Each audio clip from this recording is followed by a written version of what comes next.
पटना के घटिया लो भवन लागे बड़ी माना भवन लागे हो।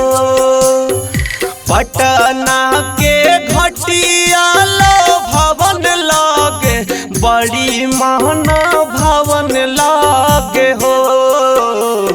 एगो लालनवा बिहना छठी माई गोदिया सुना सुना लागे हो।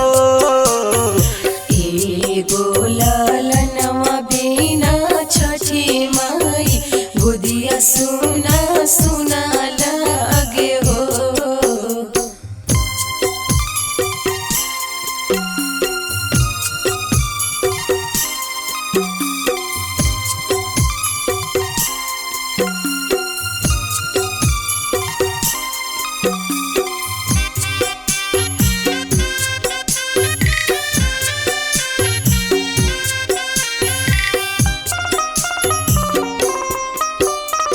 लागे सुना सुना हमारा गनावा जल्दी से दे दी माई घर में सुगनावा।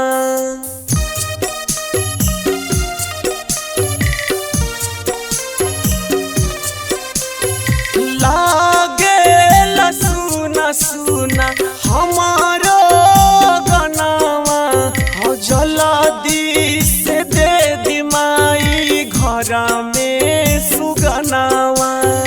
जल बीच खार बाती बइराता देखी माना भावे लागे हो। एगो लालनवा बिहना छठी माई गोदिया सुना सुना लागे हो। एगो लालनवा बिना छठी माई गोदिया सुना सुना लागे हो।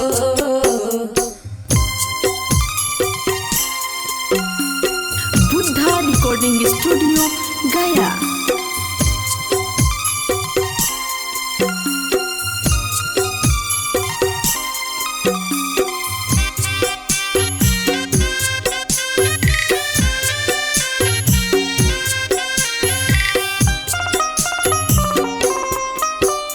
संतोष राकेश जैसन दीहालन हो रखी हा सजबले माई सब पे ध्यान हो।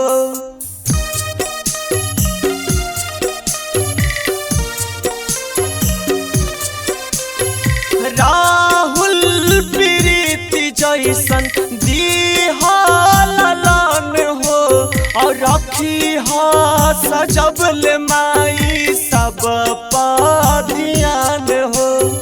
गुड्डू रवि घटिया सजई है ता देखे में सुनर लागे हो।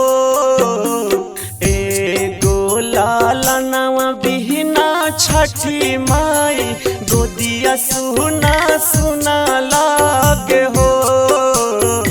एगो लालनवा बिना छठी माई गोदिया सुना सुना लागे हो। पटना के घटिया लो भवन लागे बड़ी महना भवन लागे हो। एगो लालनवा बिहना छठी माई गोदिया सुना सुना